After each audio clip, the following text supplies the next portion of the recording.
आप सब लोगों को मेरा प्रणाम। इनसाइट की जो डेली करंट अफेयर की न्यूज़ हम लोग डिस्कस करते हैं, उस वीडियो में आज हम लोग 4 अगस्त के टॉपिक्स डिस्कस करेंगे। कल की 3 अगस्त वाली में ना एक लास्ट का एक टॉपिक मिस हो गया था। एक्चुअली मैंने रिकॉर्ड कर लिया था, लेकिन वो क्लिप को मैं ऐड करना भूल गया लास्ट में, तो मुझे याद आया 3 अगस्त वाली में। कोई बात नहीं, मैं अभी उसको रिवीजन के टाइम पर एक्सप्लेन कर दूंगा। बहुत बड़ा टॉपिक नहीं है, बहुत ही 4-5 लाइन का है, बहुत ही छोटा सा है।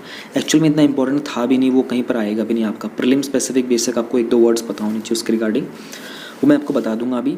उससे पहले 1-2 बातें मैं आपको बता देता हूँ कि प्रीलिम स्पेसिफिक का मैंने बताया हुआ है। जो लोग चैनल से नए कनेक्ट हो रहे हैं, ये मैं एक मंथली सीरीज़ बना दूंगा पूरी की पूरी जनवरी 2020 ऑनवर्ड्स। प्रीलिम्स के 1 महीना पहले अपलोड कर दूंगा। इसी के साथ साथ विजन की भी जो लास्ट में मंथली कंपाइलेशन में शॉर्ट न्यूज़ होती है, उन सबको भी मैं इसी तरह सीरीज़ बना के अपलोड कर दूँगा, ठीक है। और इसके अलावा डिस्कस करते हैं इस न्यूज़ को। उससे पहले 3 अगस्त का रिवीजन कर लेते हैं एक बार। रिवीजन के टाइम पर ही मैं वो लास्ट टॉपिक को डिस्कस कर दूंगा। 1 मिनट का टॉपिक है, ज़्यादा बड़ा है नहीं। 3 अगस्त की न्यूज़ की रिवीजन में हम लोगों ने सबसे पहले टॉपिक देखा था, बाल गंगाधर तिलक की 100th एनिवर्सरी थी। बाल गंगाधर तिलक को अगर आप जानना चाहो तो लाल बाल पाल नाम से जान सकते हो। उनको फादर ऑफ इंडियन अनरेस्ट कहा था ब्रिटिश कॉलोनियल रूलर्स ने। जवाहरलाल नेहरू ने उनको फादर ऑफ इंडियन रिवोल्यूशन कहा था। महात्मा गांधी ने उनको मेकर ऑफ मॉडर्न इंडिया कहा था। उनका फेमस स्लोगन था, Swaraj is my birth right and I shall have it. 23 को उनकी बर्थ एनिवर्सरी थी, 23 जुलाई को। उसके बारे में मैंने पूरा का पूरा आर्टिकल डिस्कस किया था। 1947 का पैक्ट था गोरखा सोल्जर्स का। 1814 से 1816 तक एक एंग्लो नेपालीज वॉर हुआ था, जिसके अंदर ऑब्वियस सी बात है नेपाली हार गए थे। तो वहाँ पर एक ट्रीटी साइन हुई थी, ट्रीटी ऑफ सिगौली। और वहाँ से नेपाल के जो गोरखा रेजिमेंट्स के सोल्जर्स थे उनका, प्लस में और जो सोल्जर्स थे उनका ब्रिटिश आर्मी के अंदर इंक्लूजन स्टार्ट हो गया था। अभी रिसेंटली नेपाल के फॉरेन मिनिस्टर ने कहा था कि 1947 में एक पैक्ट जो हम लोगों ने साइन किया था, इंडिया नेपाल यूके ने, जहाँ पर गोरखा के सोल्जर्स जो थे वो यूके आर्मी का भी पार्ट बनेंगे। वो जो पैक्ट है वो बहुत रिडेंडेंट हो चुका है, वो यूजलेस हो चुका है, तो नेपाल उसको टर्मिनेट करना चाहता है। वॉर के बारे में मैंने आपको बताया था, वॉर के कॉजेज़ क्या थे, वॉर के इफेक्ट्स क्या थे। और गोरखा जो थे ब्रिटिश आर्मी के अंदर 3% होते हैं, ठीक है। 200 साल की उनकी सर्विस पूरी हो चुकी थी 2015 के अंदर, यानी कि 1815 से उनका जो रिक्रूटमेंट था वहाँ पर स्टार्ट हो चुका था। उनका बहुत फेमस वेपन होता है खुकरी। और क्वीन एलिजाबेथ टू को 2 गोरखा सोल्जर्स हैं वो पर्सनली गाइड करते हैं। और इंडियन आर्मी के जो चीफ होते हैं उनको नेपाल आर्मी के अंदर एक ऑनररी पोस्ट मिलती है जनरल की। Then we had discuss about public safety act. आज से 1 साल पहले हम लोगों ने आर्टिकल 370 को और आर्टिकल 35A को रिपील कर दिया था। उसके बाद बहुत सारे लोगों को डिटेन किया गया था, प्रिवेंटिव डिटेंशन कर दिया गया था गवर्नमेंट के द्वारा, जहाँ पर पब्लिक सेफ्टी एक्ट का यूज़ किया गया था। तो ये लॉ के रिगार्डिंग हम लोगों ने पढ़ा था, कितने लोग अरेस्ट हुए थे। More than 500 people were arrested under this act. और 6 अगस्त से लेकर बहुत सारे हीबस कॉर्पस पिटीशंस फाइल किए गए थे, लेकिन उनमें से 1% के ऊपर भी काम नहीं किया गया था। इस तरह के लॉ के रिगार्डिंग क्या करना चाहिए, इसी एक्ट को हम लोग Jammu and Kashmir public safety act बोलते हैं। 1978 से ये एक्ट जो एनफोर्स में आया था। पहले इसका काम था कि जो टिम्बर की स्मगलिंग वगैरह हुआ करती थी जम्मू कश्मीर में, उसको रोकथाम के लिए इसको लगाया गया था। लेकिन गवर्नमेंट ने बाद में इसके ऊपर एडमिनिस्ट्रेटिव डिटेंशन का भी काम स्टार्ट कर दिया। ये जो एक्ट है बहुत ही ड्रैकोनियन है अपनी फॉर्म के अंदर, क्योंकि यहाँ पर बिना किसी ट्रायल के डिटेन कर दिया जाता है। बेल का यानी कि ज़मानत का कोई राइट नहीं होता है। और बहुत सारे रीजंस होते हैं डिटेंशन के, प्लस में मेजर और माइनर जो ऑफेंसेस होते हैं उनके अंदर कोई डिफरेंस नहीं किया जाता। तो क्या कोर्ट्स इंटरवीन कर सकते हैं? हाँ, अगर जो इंसान जिसको डिटेन किया गया उसके रिलेटिव्स अगर पिटीशन फाइल करते हैं तो कोर्ट इंटरवीन कर सकते हैं। कोर्ट ने अगर इस ऑर्डर को क्वैश कर दिया तो गवर्नमेंट के ऊपर कोई बार नहीं है कि वो दोबारा इसको पास ना करेगी। आर्टिकल 22 जो होता है उसमें ये होता है कि अगर एक इंसान अरेस्ट होता है, डिटेन होता है किसी भी प्रिवेंटिव डिटेंशन के अंदर, तो जो प्रोटेक्शन होती है अरेस्ट और डिटेंशन के अगेंस्ट वो अवेलेबल नहीं होती है। ये आपको पता होना चाहिए। इसमें production linked incentive scheme for electronics manufacture, जो नेशनल पॉलिसी है इलेक्ट्रॉनिक्स की, उसके अकॉर्डिंग गवर्नमेंट ने बात की है कि इंडिया को एक ग्लोबल इलेक्ट्रॉनिक हब बनाने के लिए गवर्नमेंट जो भी इंडिया के अंदर गुड्स मैन्युफैक्चर होंगे उनमें कुछ इंसेंटिव देगी, फाइनेंशियल इंसेंटिव देगी। तो रिसेंटली वो कंपनीज जो 15,000 के ऊपर का कोई मोबाइल इंडिया में बनाती है उनको 6% तक का फाइनेंशियल इंसेंटिव दिया जाएगा। जैसे सैमसंग होगी, पेगाट्रॉन होगी, फ्लेक्स होगी, फॉक्सकॉन होगी। इसके अलावा इंडिया का भी कोई अगर रजिस्टर्ड यूनिट्स, कोई इंडियन नेशनल किसी इलेक्ट्रॉनिक इंडस्ट्री को और ऑन करता है, वो इस तरह की मोबाइल्स वगैरह बनाते हैं, कोई और दूसरे कोर कंपोनेंट्स बनाते हैं इलेक्ट्रिक्स के। इसका सिंपल सा मोटिव था इस तरह की स्कीम लेके आने का, उनको इंसेंटिव प्रोवाइड करने का कि इंडिया को एक मैन्युफैक्चरिंग हब बनाया जाए, ठीक है ना। इंडिया का एक्सपोर्ट सेक्टर जो उसको इंक्रीज़ किया जाए। इंडिया बहुत सारी चीज़ें इंपोर्ट करता है, इंडिया के अंदर इलेक्ट्रॉनिक्स को लेकर बहुत अच्छा हब नहीं है। हमारे यहाँ पर रिसर्च डेवलपमेंट इनोवेशन भी है जो इलेक्ट्रॉनिक्स को लेकर वो इतनी अच्छी नहीं है। बाइडू क्या है? बाइडू चाइना का एक नेविगेशन सिस्टम है। 2018 के अंदर ये ऑपरेशन स्टार्ट हुआ था। 2020 मतलब बेसिकली सेटलमेंट जो कॉन्स्टलेशन था वो कंप्लीट हो गया था, लेकिन इसका ऑपरेशन जो 2020 से अभी फुली फ्लेज स्टार्ट हो चुका है। और 1994 से इन्होंने स्टार्ट किया था इसके ऊपर काम करना, इन कॉन्स्टलेशन के ऊपर। इसमें बहुत सारी सेटेलाइट्स को उन्होंने यूज़ किया। GPS जो है वो 2.2 मीटर तक की अर्थ के क्लोजेस्ट प्रॉक्सिमिटी जो है उसमें क्लैरिटी देता है, लेकिन बाइडू जो है वो 10 मीटर्स तक की देता है। 27 सैटेलाइट्स का एक कॉन्स्टलेशन है ये। चाइना के लिए बहुत इंपॉर्टेंट है क्योंकि चाइना का राइवल है US, और US जो है चाइना एक ऐसा नेविगेशन सिस्टम चाहता था जिसका US के ऊपर कोई कंट्रोल ना हो। और बहुत सारी कंट्रीज़ हैं जो यूज़ करती हैं, जैसे कि GPS US का होता है, रशिया का ग्लोनास होता है, यूरोपियन यूनियन का गैलीलियो होता है, इंडिया का नाविक है, और जापान का QZSS भी है। मैंने आप लोगों को ये सारे ऑर्बिट के बारे में बताया था अच्छे से डिटेल में। जियो सिंक्रोनस और जियो स्टेशनरी का डिफरेंस बहुत अच्छे से समझाया था आप लोगों को। लो अर्थ ऑर्बिट क्या होता है, मीडियम अर्थ ऑर्बिट क्या होता है, इन सब पे हमने बात की थी। ये वो टॉपिक है जो कल का छूट गया था, नेशनल ट्रांजिट पास सिस्टम। ये मैंने बना दिया था, अपलोड कर दिया था, लेकिन थोड़ा सा मतलब अपलोड नहीं हो पाया था एक्चुअली, एडिट तो कर दिया था मैंने ये। एक online transit pass generation system है टिम्बर, बैम्बू और बाकी फॉरेस्ट प्रोड्यूस के लिए। इसको रिसेंटली यूनियन एनवायरनमेंट मिनिस्टर ने लॉन्च किया है। पायलट प्रोजेक्ट है जो फिलहाल मध्य प्रदेश और तेलंगाना के स्टेट्स में लागू होगा। काम किससे करेगा? जो एप्लीकेंट होगा उसको सिस्टम पर रजिस्टर करना होगा, ठीक है ना। फिर वो एप्लीकेंट अप्लाई करेगा ट्रांजिट पास के लिए। एप्लीकेंट जो है अपने एक रेंज फॉरेस्ट ऑफिस से मूव करेगा कंसर्न के पास, ठीक है ना। वहाँ पर जो भी स्टेट स्पेसिफिक प्रोसीजर होता है वेरिफिकेशन का वो किया जाएगा, फिर उसको ट्रांजिट पास इशू कर दिया जाएगा। एप्लीकेंट को एक मैसेज रिसीव होगा इशू करने के लिए, और फिर वो अपने ट्रांजिट को अपने फ़ोन में या फिर लैपटॉप में डाउनलोड कर सकते हैं, उसको देख सकते हैं। सिग्निफिकेंस क्या है? जो भी ट्रांजिट पास सिस्टम है उसको एक्सपेडाइट करने के लिए, उसको थोड़ा सा फास्ट और एफिशिएंट बनाने के लिए काम किया गया है, ठीक है। ट्रांजिट पास जो है वो वैलिड होगा पूरे के पूरे इंडिया के लिए, और जो भी फॉरेस्ट प्रोड्यूस का मूवमेंट होता है उसमें एक सीमलेस मूवमेंट प्रोवाइड करने में हेल्प करेगा, उस सीमलेस मूवमेंट को एनहेंस करेगा। ये हमने रिवीजन कर लिया, कल का टॉपिक कर लिया। अब हम लोग देखते हैं 4 अगस्त के आर्टिकल्स। 4 अगस्त की डेली न्यूज़ के अंदर हमारा पहला आर्टिकल, एक्सप्रेशन ऑफ ओपिनियन और anguish is not contempt amounting to scandalising the court. ये प्रशांत भूषण ने सुप्रीम कोर्ट को बताया है। कोड ऑन सोशल सिक्योरिटी 2019 के बारे में जानेंगे, स्टैंडिंग कमेटी ने क्या कहा है। Draft defence production and export promotion policy 2020, ये मैंने पहले भी करवा चुका हूँ पर ये दोबारा आया है। Centre should repeal ordinances farmers के लिए। व्हाट इज स्पेस एक्स का क्रू ड्रैगन क्या है। रिपोर्ट ऑन लेपर्ड साइटिंग्स और rakhis tied to trees in Aravallis. ये सारे के सारे हम लोग न्यूज़ डिस्कस करेंगे। Under GS paper 2 in the topic separation of powers between various organs and dispute redressal mechanisms and institutions, topic है हमारा एक्सप्रेशन ऑफ ओपिनियन और anguish is not contempt amounting to scandalising the court. Prashant Bhushan ने supreme court को बताया है। Title का meaning समझ लेते हैं कि अपनी कोई राय रखना, ठीक है ना, या फिर अपना कोई गुस्सा दिखाना, एंग्विश, अपनी कोई एंग्विश को शो करना, ये किसी भी तरीके से कोर्ट की निंदा करना नहीं होता है। ये प्रशांत भूषण ने सुप्रीम कोर्ट को बताया। किस्सा क्या है पूरा का पूरा जानेंगे। सिविल राइट्स के लॉयर हैं प्रशांत भूषण, ठीक है ना। उन्होंने रिसेंटली जो कंटेम्प्ट का एक्शन उनके अगेंस्ट इनिशिएट किया गया था सुप्रीम कोर्ट के द्वारा, उसके ऊपर उन्होंने रिस्पॉन्ड किया है, ठीक है। और ये सुओ मोटू कंटेम्प्ट एक्शन था। सुओ मोटू वर्ड का मीनिंग समझो, बहुत बार रिवीज आ रहा होता है, अपीयर हो रहा होता है। कोई भी एक्शन जो कोर्ट लेता है अपने खुद के अकॉर्ड से, ठीक है ना, बिना किसी दूसरी पार्टी की रिक्वेस्ट को इन्वॉल्व हुए, कोर्ट अपनी चॉइस से खुद जो एक्शन लेता है उसको बोलते हैं सुओ मोटू एक्शन, ठीक है। और क्यों लिया था प्रशांत भूषण के अगेंस्ट? प्रशांत भूषण ने कुछ ट्वीट्स किए थे, ठीक है ना। क्या ट्वीट किए थे आप ये देख भी सकते हो, ट्वीट का स्नैपशॉट यहाँ पे लगाया हुआ है। उन्होंने 2 ट्वीट किए थे, ठीक है ना। एक था कंसर्न करते हुए जो चीफ जस्टिस की फ़ोटोग्राफ थी उसको, और जो एक था वो था कि जो जस्टिस शरद अरविंद बोबडे जी हैं वो एक मोटरसाइकिल राइड कर रहे थे, ठीक है ना। तो उसके रिगार्डिंग उन्होंने कुछ ट्वीट किया था। तो उन्होंने ये कहा है कि भैया ये जो है आपकी फंक्शनिंग का पार्ट के बियॉन्ड था। बताते हैं कैसे। फॉलोइंग दिस कोर्ट ने एक कंटेम्प्ट इशू किया था 22 जुलाई को, सेइंग कि जो ट्वीट्स थे वो कोर्ट की डिग्निटी को और अथॉरिटी को अंडरमाइन करते हैं, और जो ऑफिस था CGI का उसको अंडरमाइन करते हैं। ट्वीट में उन्होंने क्या लिखा था? उन्होंने लिखा था कि CGI rides a 50 lakh motorcycle belonging to a BJP leader at Raj Bhavan Nagpur without a mask और helmet at a time when he keeps the supreme court in lockdown mode denying citizens their fundamental right to access justice. यानी वो आप लोगों को पता होगा कि जो शरद अरविंद बोबडे उनकी एक फ़ोटो आई थी, काफ़ी टाइम तक पॉपुलर रही थी ट्रेंड में, कि वो उनको एक बहुत ही एक्सपेंसिव बाइक के ऊपर बैठे देखा गया था। तो ये एक BJP लीडर की बाइक थी, ठीक है, जो कि राजभवन नागपुर में थी, उसके बाहर उनकी फ़ोटो क्लिक की गई थी। तो प्रशांत भूषण ने ये कहा था कि भैया जिस समय पर आपको मास्क पहनना चाहिए, ना आपके पास मास्क है, ना आपके पास हेलमेट है, you are the chief justice of India, आप ऐसे पीरियड के अंदर ऐसी फ़ोटो क्लिक कर रहे हो, वो भी एक BJP लीडर की बाइक चलाते हुए।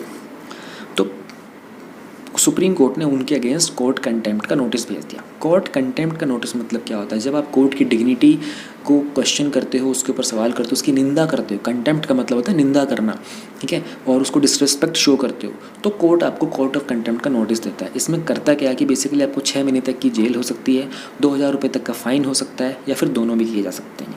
तो प्रशांत भूषण के खिलाफ ऐसा नोटिस भेजा गया था। तो प्रशांत भूषण ने क्या इसका जवाब दिया है? उन्होंने कहा है कि भैया एक्सप्रेसिंग ओपिनियन और the bona fide anguish. Bona fide word का मतलब होता है रियल, ठीक है ना, something which is not fake.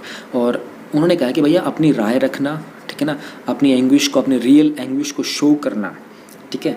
However outspoken, चाहे कितना भी आउटस्पोकन क्यों ना हो, कितना ही डिसएग्रीबल क्यों ना हो, कितना ही अनपैलेटेबल क्यों ना हो। अनपैलेटेबल का मतलब something which is not pleasant in taste, ठीक है ना, जिसको एक्सेप्ट करना ईजी ना हो। उन्होंने कहा कितना ही क्यों ना हो, लेकिन ये किसी भी तरीके से कोर्ट का कंटेम्प्ट नहीं हो सकता है। आगे उन्होंने क्या बात की थी? उन्होंने कहा था कि चीफ जस्टिस जो है वो कोर्ट नहीं है, ठीक है ना, और कोई भी इशू रेज़ करना रिगार्डिंग द मैनर जिस तरीके से सीजीआई ने कंडक्ट किया है अपने आप को कोर्ट की वेकेशंस के अंदर, ये किसी भी तरीके से कोर्ट की अथॉरिटी को स्कैंडलाइज नहीं करता है, ठीक है। उन्होंने कुछ इश्यूज़ रेज़ किए थे, ग्रेव कंसर्न रिगार्डिंग जिस तरीके से पहले के जो पास्ट के जो फॉर्मर सीजीआईज रहे हैं, ठीक है ना, वो अपनी पावर को यूज़ नहीं कर पाए as the master of the roster, ठीक है ना, and to allow the spread of authoritarianism, majoritarianism, stifling of dissent, wide spread political incarceration हुआ एंड सो ऑन। सो उन्होंने कहा कि these things does not amount to scandalising और lowering the authority of the court. तो कुछ देखो, इस बात, इस सेंटेंस, इस पूरे पैराग्राफ को समझने में आपको परेशानी होगी। उन्होंने कहा था कि भैया जिस तरीके से जो सीजीआई थे पहले के 4, जिस तरीके वो अथॉरिटेरियन को स्प्रेड करने में अलाउ कर रहे थे, ठीक है ना, पॉलिटिकल इन्फ्लुएंस अलाउ किया जा रहा था उनकी प्रेजेंस के अंदर, उसके अगेंस्ट अपना कोई कंसर्न दिखाना, ये किसी भी तरीके से कोर्ट का कंटेम्प्ट नहीं होता है। इस तरह के मैटर में पहले सुप्रीम कोर्ट क्या कह चुका है? सुप्रीम कोर्ट ने एक कंटेम्प्ट केस हुआ था अगेंस्ट जो फॉर्मर मद्रास हाई कोर्ट के जज थे CS कर्णन। तब सुप्रीम कोर्ट ने कहा था कि भाई ये जो लॉ ऑफ कंटेम्प्ट है ना, ये किसी भी जज की प्रोटेक्शन के लिए नहीं है, ठीक है ना, स्पेशली वो लोग जो बहुत ही सेंसिटिव हो जाते हैं पब्लिक ओपिनियन के, ऐसे जजेस की प्रोटेक्शन करने के लिए नहीं है ये लॉ। जजेस they are suppose to be the man of fortitude. Fortitude का मतलब होता है somebody who comes out with courage in the time of pain and adversity. तो जजेस जो हैं वो बहुत फोर्टिफाइड मैन होते हैं और वो हार्ड क्लाइमेट को पास थ्रू करना जानते हैं अच्छे से। तो ये जो लॉ है उनकी प्रोटेक्शन के लिए नहीं है। कोर्ट को अपनी कंटेम्प्ट की पावर्स को कैसे एक्सरसाइज करना चाहिए ये देख लेते हैं। एक होता है freedom of speech and expression, ठीक है ना, ये अल्टीमेट गार्जियन होता है हमारे कॉन्स्टिट्यूशन की सभी वैल्यूज़ का। इसलिए एक्सरसाइज करना कंटेम्प्ट पावर सुप्रीम कोर्ट के द्वारा, it should not be in the nature जो कि रीजनेबल रेस्ट्रिक्शन के बियॉन्ड जाना चाहिए। यानी कि आप अपनी कंटेम्प्ट की पावर को यूज़ करो, लेकिन कुछ लिमिटेड रेस्ट्रिक्शन होनी चाहिए ना उसके ऊपर। आप हर कोई भी आपको कोर्ट के अगेंस्ट या सीजीआई के अगेंस्ट बोल देगा, हर एक के ऊपर आप कंटेम्प्ट ऑफ कोर्ट लगा दोगे तो इंसान अपनी ओपिनियन रख ही नहीं पाएगा, एक्सप्रेशन जता ही नहीं पाएगा। आर्टिकल 129 के अंदर पावर ऑफ कंटेम्प्ट मिलता है, ठीक है ना, जिसको यूटिलाइज कर सकते हैं जस्टिस के एडमिनिस्ट्रेशन को सपोर्ट करने के लिए। Contempt court could not be pressed into service to stifle the bona fide criticism from citizens who are well informed about the omissions and commissions of the Supreme Court। वो लोग जो supreme court के सारे procedure से बहुत अच्छे से अवगत हैं, जिनको नॉलेज है, उन लोगों के खिलाफ इस तरह का अगर वो कोई बोनाफाइड क्रिटिसिज्म, बोनाफाइड का मतलब कोई रियल क्रिटिसिज्म देते हैं अगर सुप्रीम कोर्ट, तो इस तरह का कंटेम्प्ट ऑफ कोर्ट उनके ऊपर नहीं प्रेस करना चाहिए, उनके ऊपर नहीं लगाना चाहिए। कंक्लूजन में बात करते हैं, सिटीजन जो है एक डेमोक्रेसी के अंदर उनका राइट होता है कि फ्रीली और फेयरली डिस्कस करें जो भी अफेयर्स होते हैं इंस्टीट्यूशन के, ठीक है ना, पब्लिक ओपिनियन बिल्ड करें ताकि किसी भी इंस्टीट्यूशन को रिफॉर्म करने में सपोर्ट मिल सके। हाउएवर हर एक क्रिटिसिज्म जो होता है उसको बहुत ध्यान से समझा जाना चाहिए, परखा जाना चाहिए, ठीक है ना, और उसको हाईएस्ट सेंस ऑफ रिस्पॉन्सिबिलिटी से कंसिडर किया जाना चाहिए। इस तरह का आर्टिकल मैं पहले भी डिस्कस कर चुका हूँ, 27 जुलाई को वो यहाँ पर है, मैंने भी वो वीडियो में डिस्कस कर दिया था। एक बार ये क्वेश्चंस देख लेते हैं। वैसे तो डिस्कस कर दिए थे पहले, पर मुझे लगा कि अच्छे क्वेश्चंस हो तो हम लोगों को दोबारा डिस्कस कर लेना चाहिए। आर्टिकल 129 हो गया, power of SC/ST with contempt cases, क्या क्या चेंजेस आए थे अमेंडमेंट करने के बाद कंटेम्प्ट कोर्ट एक्ट के अंदर, सिविल और क्रिमिनल कंटेम्प्ट क्या होते हैं, आर्टिकल्स राइट्स अंडर आर्टिकल 19 क्या है और सेक्शन 10 क्या है कंटेम्प्ट ऑफ कोर्ट का, ये मैं एक बार आपको दिखा देता हूँ। जो कंटेम्प्ट ऑफ कोर्ट का एक्सप्रेशन है ना, ये कहीं पर भी कॉन्स्टिट्यूशन में डिफ़ाइन नहीं किया गया है। जो हमारा कंटेम्प्ट ऑफ कोर्ट एक्ट 1971 है, वहाँ पर कंटेम्प्ट को ऐसे रेफ़र किया गया कि कोई भी आप ऑफेंस या फिर कोई भी डिसरिस्पेक्ट शो करते हो कोर्ट की डिग्निटी या अथॉरिटी के लिए, उसको हम कंटेम्प्ट, उसको हम निंदा कंसिडर करेंगे। ठीक है। अब एक्ट जो है वो डिवाइड करता है कंटेम्प्ट को सिविल कंटेम्प्ट और क्रिमिनल कंटेम्प्ट के अंदर। सिविल कंटेम्प्ट जो होता है कि वो एक विलफुल डिसओबीडियंस होता है किसी भी जजमेंट का, किसी भी डिक्री, डायरेक्शन, ऑर्डर, रिट या फिर कोई भी दूसरा प्रोसेस होता है कोर्ट का, और या फिर कोई विलफुल ब्रीच करता है किसी भी अंडरटेकिंग के अंदर जो कोर्ट देता है। क्रिमिनल कोर्ट के अंदर क्या होता है कि एक पब्लिकेशन होती है जिसके कारण स्कैंडलाइज करते हो आप कोर्ट को, ठीक है ना, उसकी अथॉरिटी को लो कर देते हो, उसकी अथॉरिटी को नीचा दिखा देते हो, ठीक है ना। इंटरफेरेंस होती है उसके ड्यू कोर्स में, उसकी जुडिशियल प्रोसीडिंग्स के अंदर, और कोई भी आप उसके जो एडमिनिस्ट्रेशन ऑफ जस्टिस होता है कोर्ट का, उसमें आप कोई भी ऑब्स्ट्रक्शन देते हो। तो ये दो चीज़ें आपको बहुत अच्छे से पता होना चाहिए, सिविल कंटेम्प्ट, क्योंकि ये प्रीलिम्स में पूछा जा सकता है आपसे। हाउएवर जो इनोसेंट पब्लिकेशन और डिस्ट्रीब्यूशन होता है कुछ मैटर का, fair and reasonable criticism of judicial acts and comments on the administrative side of the judiciary do not amount to contempt of court. ये कहना चाह रहा है कि जहाँ पर आप फेयर और रीजनेबल क्रिटिसिज्म करते हो ना किसी भी तरह की एडमिनिस्ट्रेशन का जस्टिस के अंदर, उसको कंटेम्प्ट ऑफ कोर्ट के अंदर नहीं कंसिडर किया जाता। कंटेम्प्ट ऑफ कोर्ट 1971 क्या है? ये एक्ट डिफाइन करता है कि कोर्ट के पास पावर होती है, वो पनिश कर सकता है किसी भी निंदा को या फिर और रेगुलेट करता है अपने प्रोसीजर को इस एक्ट को यूज़ करके।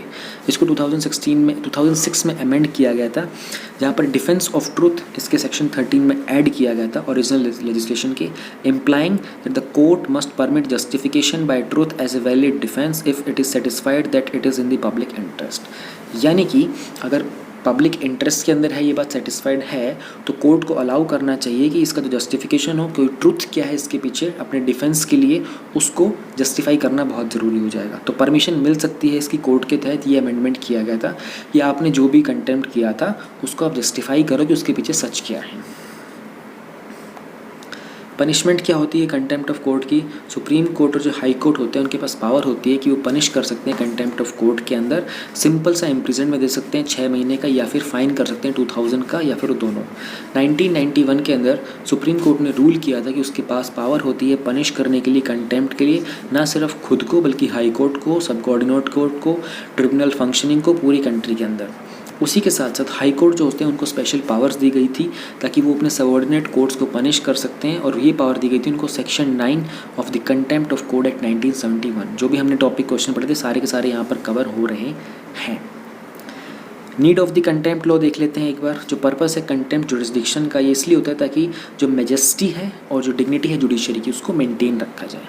कंटेम्प्ट की जो पावर करती हैं वो हेल्प करती हैं जजेस को अपनी ड्यूटीज़ के अंदर ये डिसाइड करने के लिए ताकि वो अपने काम को विदाउट फियर, फेवर और अफेक्शन या फिर किसी भी इल विल से करते रहें।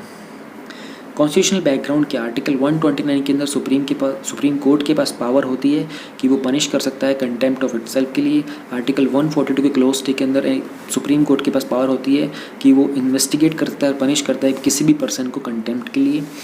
आर्टिकल 215 के पास पावर होती है हाई कोर्ट के पास कि वो पनिश कर सकता है कंटेम्प्ट के लिए। इश्यूज़ क्या है कंटेम्प्ट लॉ के? Article 19 clause 1 sub clause A जो है कॉन्स्टिट्यूशन का, वहाँ पर हमारे पास एक राइट है, right to freedom of speech and expression to all the citizens. यहाँ पर कुछ कंटेम्प्ट के प्रोविजंस हैं, और बेसिकली आर्टिकल 19 में हमको परमिशन मिली हुई है कि हम लोग अपने राइट्स, हमारे पास right to freedom of speech और एक्सप्रेशन है।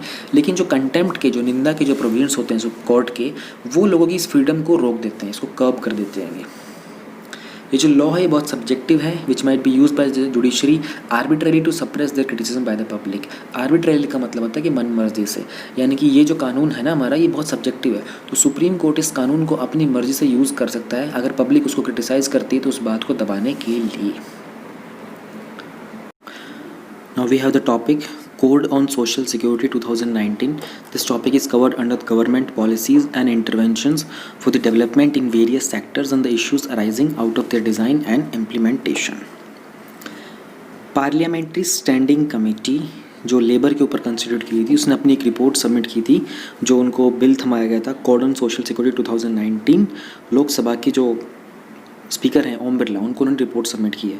स्टैंडिंग कमेटी क्या होता है? पार्लियामेंट की कमेटीज़ होती क्या हैंगी? देखो, पार्लियामेंट्री कमेटीज़ को इस्टेब्लिश करते हैं हम लोग किसी भी मैटर को स्टडी करने के लिए, ठीक है ना, जिस चीज़ को डायरेक्टली लेजिस्लेचर जो है अपनी वॉल्यूम के कारण हैंडल नहीं कर सकता। ऑलराइट, और प्लस में जो भी एग्जीक्यूटिव ब्रांच होती है उसकी फंक्शनिंग को मॉनिटर करने का काम जो होता है वो भी पार्लियामेंट्री कमेटीज़ ही करती हैं। अब इसमें दो तरह की कमेटीज़ होती हैं ये हमारे पास, ठीक है। जिन्होंने पॉलिटी पढ़ लिया है उनको पता होगा, जिन्होंने नहीं पढ़ा है वो सुन सकते हैं। एक होती है स्टैंडिंग कमेटी जिसको हम परमानेंट कमेटी भी बोल सकते हैं, दूसरी होती है एड हॉक कमेटीज़, ठीक है। और स्टैंडिंग कमेटी का मतलब सिंपल सा होता है कि उसको परमानेंटली बना के रख देंगे। तो कुछ ऐसी कमेटीज़ हैं जैसे फाइनेंस से रिलेटेड कमेटीज़ हैं, ठीक है ना, कुछ डिपार्टमेंट वाली कमेटीज़ होती हैं, उसके अलावा कुछ अदर कमेटीज़ भी होती हैं। ये जो होती हैं परमानेंटली बना रखी हैं, ये अपना काम करती रहती हैं। फिर कुछ होती हैं standing committees, ad hoc committees. Ad hoc committees का मतलब है किसी पर्टिकुलर पर्पज़ के लिए बनाया था, जब वो पर्पज़ फुलफिल हो गया तो इस कमेटी को डिसॉल्व कर दिया गया था, ठीक है। पार्लियामेंट्री कमेटी जिसको हेड किया था बीजेपी के एमपी भारतुहरी मेहताब ने, उन्होंने एग्जामिन किया था इस कोड को, जिसको रेफ़र किया था लोकसभा के अंदर लास्ट ईयर दिसंबर 2019 के अंदर। की रिकमेंडेशंस क्या है इनकी? उन्होंने कहा है कि जो टाइम लिमिट है ना, payment of gratuity to an employee after termination of an employment should be reduce from the current 5 years of continuous service to just 1 year। यहाँ पर आपको जब ग्रेट्यूटी वर्ड का मतलब समझ में आ गया तो यू विल गेट एवरीथिंग। देखो, जब कोई एम्प्लॉय किसी डिपार्टमेंट में काम कर रहा होता है ना, तो जब उसका सर्विस पूरा हो जाता है तो उसको मिनिमम 5 साल की अगर उसने कंटिन्यूस सर्विस की है और उसके बाद अगर वो उस जॉब को छोड़ना चाहता है, उस काम को बंद करना चाहता है, तो एक अमाउंट ऑफ मनी उसको दिया जाता है जिसको ग्रेट्युटी बोलते हैं, ठीक है ना, जब उसका एम्प्लॉयमेंट पूरा हो जाता है। लेकिन उसकी कंडीशन ये होती है कि आपको 5 साल तक कंटिन्यूस सर्विस करना होगा। तो इस कमेटी ने रिकमेंड किया कि उस जो ग्रेट्युटी का पीरियड है ना, उसको 5 साल से कम करके 1 साल कर दो। कि भाई किसी इंसान ने कहीं पर 1 साल अगर काम किया लगातार कॉन्टीन्यूसली और फिर वहाँ से अगर वो छोड़ता है उस काम को, उस जॉब को छोड़ता है, ड्रॉप करता है, तो उसको एक अमाउंट ऑफ मनी जिसको हम ग्रेट्युटी बोलते हैं वो दे देना चाहिए। प्रोविज़न ऑफ ग्रेट्युटी, ये जो सेकंड पॉइंट है हमारा, अब जो प्रोविज़न ऑफ ग्रेट्युटी है, it should be extended to all kind of employees. हर तरह के एम्प्लॉयज़ को देना चाहिए। इसमें कॉन्ट्रैक्ट के लेबर्स को भी इंक्लूड करो, सीजनल वर्कर्स को, पीस रेट वर्कर्स हो गए, फिक्स टर्म के एम्प्लॉयज़ हो गए, या फिर डेली और मंथली जो वेज वर्कर्स होते हैं, हर टाइप के एम्प्लॉयज़ को इसको इंक्लूड करो। इंटर स्टेट माइग्रेंट वर्कर्स, ठीक है ना, इनको मेंशन करना चाहिए एक सेपरेट कैटेगरी के अंदर, कोड के अंदर। ये रिकमेंडेशन आई है जो हमारा कोड था उसके ऊपर। एक वेलफेयर फंड क्रिएट करो एक्सक्लूसिवली इन लोगों के लिए, ये जो इंटर स्टेट माइग्रेंट वर्कर्स होते हैं इनके लिए। और जो फंड जो होगा इसको फाइनेंसिंग करेंगे प्रोपोर्शनली, जिस स्टेट से माइग्रेंट्स आए हैं वो वाला स्टेट करेगा इसकी फंडिंग, ठीक है ना, जहाँ पर जिस स्टेट में आ रहे हैं वो भी करेंगे। कॉन्ट्रैक्टर हो गया, प्रिंसिपल एम्प्लॉयर हो गया, और जो रजिस्टर्ड माइग्रेंट वर्कर्स होते हैं, ठीक है। फ़ंड जो होंगे जो क्रिएट किए जाएंगे इनको एक्सक्लूसिवली रखेंगे हम उन वर्कर्स और एम्प्लॉयज़ के लिए जो बाकी किसी दूसरे वेलफेयर फंड का पार्ट नहीं है, तो उनके लिए ये वाला फ़ंड हम लोग एक्सक्लूसिवली रखेंगे। हमको एक सेंट्रल ऑनलाइन पोर्टल और डेटाबेस क्रिएट करना पड़ेगा रजिस्टर्ड एस्टैब्लिशमेंट्स का प्लस में माइग्रेंट वर्कर्स का, ठीक है, जिसमें हम लोग बिल्डिंग और बाकी जो कंस्ट्रक्शन के स्टाफ हैं उनको भी इंक्लूड करेंगे। रजिस्ट्रेशन के अंदर it should be made mandatory for all the establishments including agriculture, non agriculture, contract as well as self employed workers to register under one body instead of multiple organizations. This body should remain responsible for the provision of social security for all types of workers in the country. यानी कि agriculture हो गया, non agriculture हो गया, contact वगैरह हो गया, या फिर सेल्फ एम्प्लॉय वाले हो गए ना, या फिर किसी भी मल्टीपल ऑर्गेनाइजेशन के अंदर जो भी कुछ हो गया, हर एक चीज़ का एक प्रॉपर रजिस्ट्रेशन होना बहुत मैंडेटरी होना चाहिए, ठीक है ना। अब ये बॉडी जो होगी ना रिस्पॉन्सिबल होगी इस तरह के वर्कर्स को सोशल सिक्योरिटी प्रोवाइड करने के लिए। An enabling mechanism should be included in the code itself for the portability of building and construction workers welfare fund among states, so money due to beneficiaries can be paid in any state irrespective of where the cess has been collected. हम लोगों को एक building और construction workers welfare fund के अंदर एक इस तरीके का मैकेनिज़्म प्रिपेयर करना चाहिए कि हम लोग सेस आपको पता होगा ना, टैक्स ऑन टैक्स बोलते हैं सेस को, जो कि शॉर्ट टर्म पीरियड के किसी पर्टिकुलर पर्पज़ के लिए आपसे ले लिया जाता है। तो उस सेस को हम लोग कहीं से भी कलेक्ट कर रहे हों, उसके जो बेनिफिशरीज़ हो सकते हैं कहीं पर भी हो सकते हैं, उनको वो ढंग से पहुँचा दिया जाए। इस तरह का मैकेनिज़्म डेवलप करना चाहिए। थोड़ा सा बैकग्राउंड देख लेते हैं। कोड ऑन सोशल सिक्योरिटी 2019 क्या है, इसको इंट्रोड्यूस किया गया था 2019 के अंदर लोकसभा में लास्ट ईयर। कुछ कंसर्न्स थे जो रेज़ किए गए थे इसके की प्रोविजंस के ऊपर, इसलिए इस बिल को स्टैंडिंग कमेटी के पास भेज दिया गया था।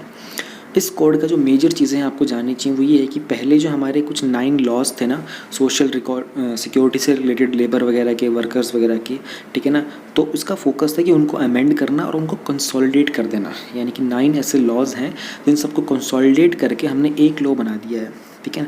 और वो जो जिनको हमने कंसोलिडेट किया वो 9 लॉज किस किस चीज़ के हैं, सोशल सिक्योरिटी होगी, एम्प्लॉय की, और या उससे रिलेटेड कोई भी इशू हो जाता है उन सब के हैं। एक बार इंस्टा फैक्ट देख लेते हैं। Building and construction workers welfare fund, इसको रेज़ करते हैं हम लोग। एक सेस लगाते हैं 1% का कंस्ट्रक्शन की कॉस्ट के ऊपर। उस सेस के कारण इस फंड के अंदर जो पैसा है वो आता है। सेस का आप मान लो, सपोज़ करते हैं आपने 100 रुपीज़ का एक टॉय खरीदा, ठीक है, उसके ऊपर 10% आपका कोई टैक्स लग रहा था। फॉर एग्जाम्पल मान लो 10% GST था। हमको एक प्रोजेक्ट चलाना है, ठीक है, हमको किसी स्टेट के अंदर कोई एक डैम बनाना है, ठीक है। अब उस डैम को बनाने के लिए हमको पैसा चाहिए गवर्नमेंट को, स्टेट गवर्नमेंट को। स्टेट गवर्नमेंट क्या करती है कि भाई टॉयज़ वाले प्रोडक्ट्स के ऊपर सेस लगा देती है कि, ठीक है, जैसे कि बोल देंगे कि भाई इसके ऊपर 1% का सेस लगेगा, तो इस 10% के ऊपर 1% का सेस लगेगा, ठीक है। अब इस 10 रुपीज़ के ऊपर भी 1 रुपये आपको देना पड़ेगा उसके अकॉर्डिंगली। तो 10% का 1% कितना बन जाएगा? 0.01%, ठीक है ना। सो 0.1% बन जाएगा, नहीं 0.01% बन जाएगा। अब आपको 110.01 रुपीज़ होगा, ये आपकी टोटल कॉस्ट पड़ेगी।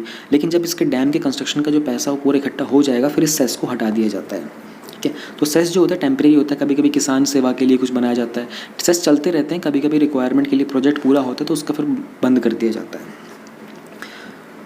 जो बिल्डिंग एंड कंस्ट्रक्शन वर्कर्स का जो एक्ट है 1996 का, ये जो फंड है ये उसी का पार्ट है, जहाँ पर हम लोग वर्किंग कंडीशंस और जो एम्प्लॉयमेंट की बाकी फैसिलिटीज़ होती हैं उन सबको रेगुलेट करते हैं वर्कर्स को, और उनको सेफ्टी और वेलफेयर मेजर्स प्रोवाइड करते हैं। Talking about the prelims link building construction welfare fund, कितने लॉज रिप्लेस किए गए हैं, की proposals, applicability, inspection of appeals, parliamentary standing committee, उनके कॉम्पोजिशन, एस्टेब्लिशमेंट और फंक्शंस। चलो कुछ चीज़ें देख लेते हैं। जो कोड है हमारा सोशल सिक्योरिटी का 2019 का, इसकी नीड क्या थी? मोस्टली जो हमारे लॉज़ हैं, लेबर के लॉज़ हैं, सेंटर लेबर लॉज, इनको हम लोगों ने इनेक्ट किया था 1920s में और 1970s तक, ठीक है ना। अब इन कोड्स को क्रिएट किया गया था इन कन्फर्मिटी विद द रिक्वायरमेंट्स। उस पीरियड में जो वर्कर्स की रिक्वायरमेंट थी उसके मुताबिक इनको हमने बनाया था। हाउएवर ड्रामेटिकली आज की डेट में चीज़ें जो हैं वो बदल चुकी हैं कि मोस्ट ऑफ जो अर्लियर लॉज थे अब वो बहुत ही आर्काइक बन चुके हैं, ठीक है ना। और आज की डेट में वो एम्प्लॉयमेंट अपॉर्चुनिटीज़ के अंदर एक हर्डल क्रिएट कर रहे हैं। Even the workers find it very difficult कि उनको बहुत एफिशिएंट सोशल सिक्योरिटी के बेनिफिट्स टाइम पर नहीं मिल पाते हैं। देन जो करंट ऑब्जेक्टिव्स हैं इस बिल के, वो कवर कर, अब जो ये नया बिल हम लोग लेके आए हैं उसमें ईच एंड एवरी वर्कर किसी भी सोशल सिक्योरिटी नेट के अंदर हर एक को हम कवर करते हैं। सेम टाइम पर बिल का एम ये भी है कि किस तरीके से हम लोग कंट्री के अंदर न्यू जॉब अपॉर्चुनिटीज़ को क्रिएट करेंगे। हैंस ये जो बिल है ये ऐसा एनवायरनमेंट क्रिएट करेगा एम्प्लॉयर्स और वर्कर्स के लिए कि वो आगे जाके मिल के काम कर सकें। इस कोड के अंदर 163 क्लॉजेज़ हैं। इसको 14 चैप्टर्स में डिवाइड किया गया है 6 शेड्यूल्स के साथ, जो भी प्रोसीजरल एस्पेक्ट्स हैं इसके। प्लस में ये कुछ वो 9 लॉज हैं जिसको इस एक्ट ने रिपील कर दिया है अब, ठीक है। Employees compensation act 1923, employees state insurance act 1948, employee provident fund. अब ये प्रीलिम्स में पूछ सकते हैं आपसे, इसलिए मैं इनको रीड कर रहा हूँ। एम्प्लॉयज़ प्रोविडेंट फंड और miscellaneous provision act, maternity benefit act 1961, employment exchange compulsory notification on vacancies act 1959, payment of gratuity act 1972, senior workers welfare fund 1981, building and other construction workers cess act 1996, unorganised workers security act 2008। ये सारे के सारे act हैं जिनको उन्होंने replace कर दिया है। जब हम बात कर रहे थे पार्लियामेंट्री कमेटीज़ की, तो मैंने आपको बताया था कि इनके बहुत सारे फंक्शंस होते हैं, ठीक है ना। और ये 2 टाइप की होती हैं, ठीक है। एक होती हैं परमानेंट और एक होती हैं एड हॉक। जैसे कि परमानेंट, एक स्टैंडिंग कमेटी को हम परमानेंट कमेटी बोलते हैं, एड हॉक को आप टेम्परेरी बोल सकते हो।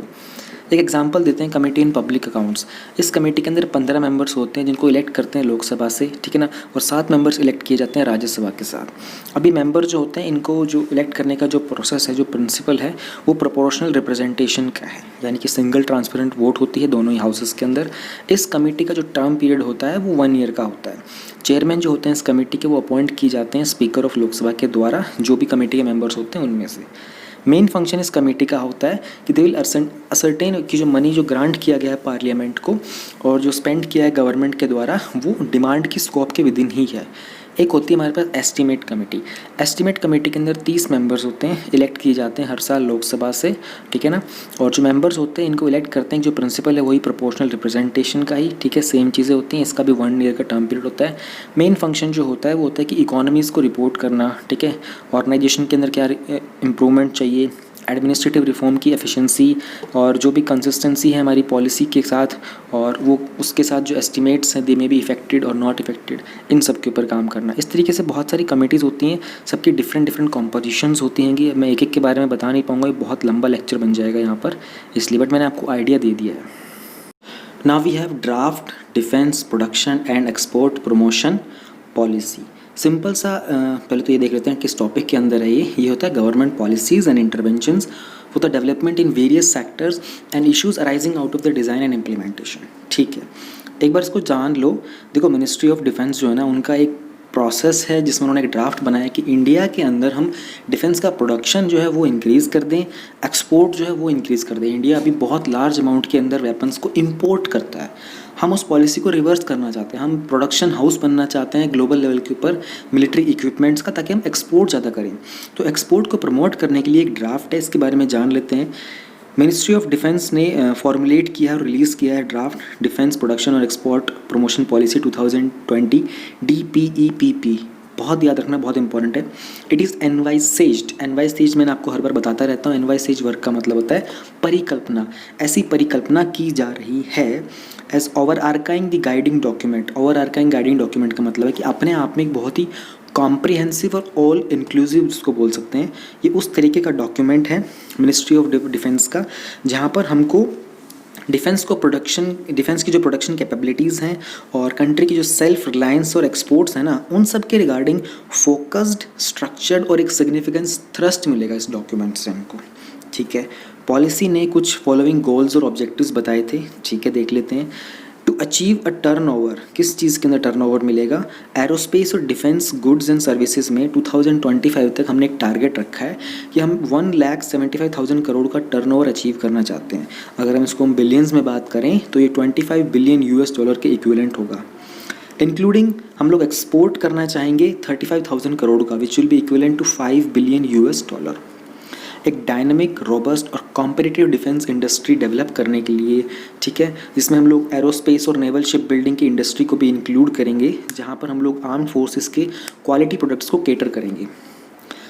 इंडिया की जो डिपेंडेंस है ना, और जो इंपोर्ट्स वगैरह हम लोग बहुत करते हैं, उस सब को हमें रिड्यूस करना है, ताकि हम लोग मेक इन इंडिया की जो इनिशिएटिव्स हैं, जहाँ पर हम लोग अपने डोमेस्टिक डिज़ाइन और डेवलपमेंट को प्रमोट कर सकते हैं, उसकी अवेयरनेस ज़्यादा फैलानी है, उसके ऊपर काम करना है। इंडिया के अंदर जो डिफेंस प्रोडक्ट्स बनेंगे उनका एक्सपोर्ट है, उसको प्रमोट करना है, और हमको एक ग्लोबल डिफेंस वैल्यू चेन का पार्ट बनना है। हम एक ऐसा एनवायरनमेंट क्रिएट करना चाहते हैं जहाँ पर रिसर्च एंड डेवलपमेंट को इनक्रेज किया जाएगा, ठीक है ना, इनोवेशंस को रिवॉर्ड दिए जाएंगे, इंडियन इंटेलेक्चुअल प्रॉपर्टी की ऑनरशिप को हम क्रिएट भी करेंगे और प्रमोट भी करेंगे, ठीक है ना। प्लस में हम लोग एक सेल्फ रिलायंट डिफेंस इंडस्ट्री बनाना चाहते हैं। जो शेयर है हमारे डोमेस्टिक प्रोक्योरमेंट का, प्रोक्योरमेंट वर्ड का मतलब होता है प्राप्त करना, प्रोक्योर प्राप्त करना, ओवरऑल डिफेंस प्रोक्योरमेंट में वो 60% है।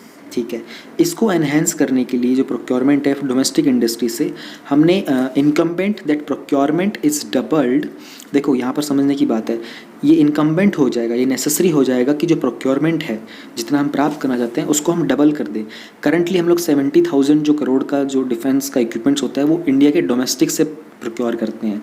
इस चीज़ को हमें डबल कर देना है, ठीक है, 1,40,000 करोड़ कर देना है। ये टारगेट हम लोगों ने 2025 तक सेट किया है। इस पॉलिसी के अंदर कुछ मल्टीपल लेवल की स्ट्रेटजीज़ भी हैं, जैसे कि प्रोक्योरमेंट रिफोर्स के ऊपर फोकस करेंगे, indigenisation support to MSME startups, optimise resource allocation, investment promotion, FDI, ease of doing business, innovation research development, DPSU, OFB, quality assurance, export promotion. इन सब एरियाज़ के ऊपर मल्टीपल स्ट्रेटजीज़ को भी हमने फोकस में लेना है। पॉलिसी की कुछ डिफरेंट हाईलाइट्स हैं। पॉलिसी स्टेट करती है कि एक नेगेटिव लिस्ट प्रिपेयर करेंगे वेपन्स की और प्लेटफॉर्म की। नेगेटिव लिस्ट का मतलब होता है कि ये चीज़ें हम लोगों को नहीं करनी है, अवॉइड करनी है। क्या करेंगे, हम लोग एक ईयर वाइज इनकी टाइमलाइन बनाएंगे ताकि इनका जो इम्पोर्ट है वो हमको बंद कर देना है, ठीक है। एम्बार्गो मतलब का होता है, एम्बार्गो वर्ड का मतलब होता है एक ऑफिशियल बैन लगा देना किसी चीज़ की ट्रेड के ऊपर या फिर किसी भी कमर्शियल एक्टिविटी के ऊपर एक पर्टिकुलर कंट्री के अंदर। तो एम्बार्गो वर्ड हम यूज़ करते हैं। ये कीवर्ड्स होते हैं, ऐसे वर्ड को यूज़ करना, अपने इंटरव्यू में यूज़ करना, अपने मेंस आंसर राइटिंग में यूज़ करना, you will definitely excel. ATC TAC का मतलब होता है टेक्नोलॉजी असेसमेंट सेल।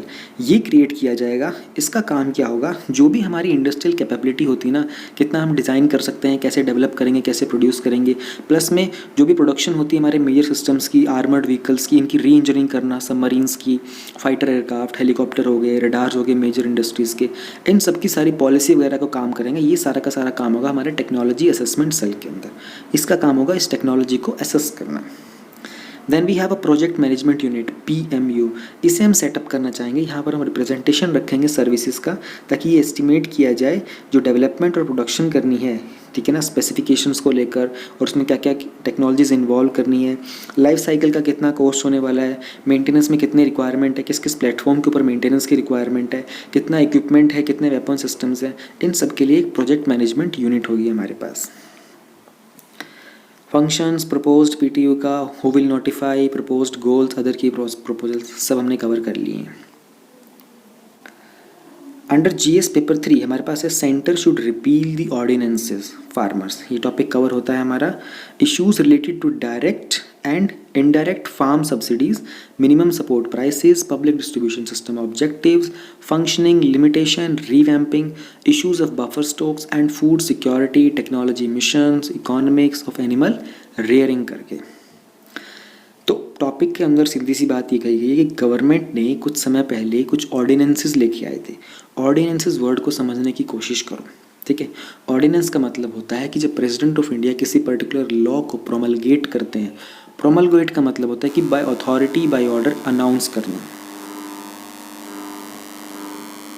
सो ऑर्डिनेंस में प्रोमलगेशन का मतलब ये होता है कि जब पार्लियामेंट या फिर जो असेंबली होती हैं वो सेशन में नहीं होती हैं, तब जो कैबिनेट होता है वो प्रेसिडेंट की परमिशन से किसी भी लॉ को लागू करवा सकते हैं, ठीक है। लेकिन बेसिकली कभी कभी इसे ज़रूरत पड़ती है गवर्नमेंट को कि कुछ इमीडिएट लेजिस्लेटिव एक्शंस लेने पड़ते हैं, लेकिन पार्लियामेंट सेशन में नहीं होता है, तो उनको प्रेसिडेंट के थ्रू ऑर्डिनेंस पास करवा सकते हैं।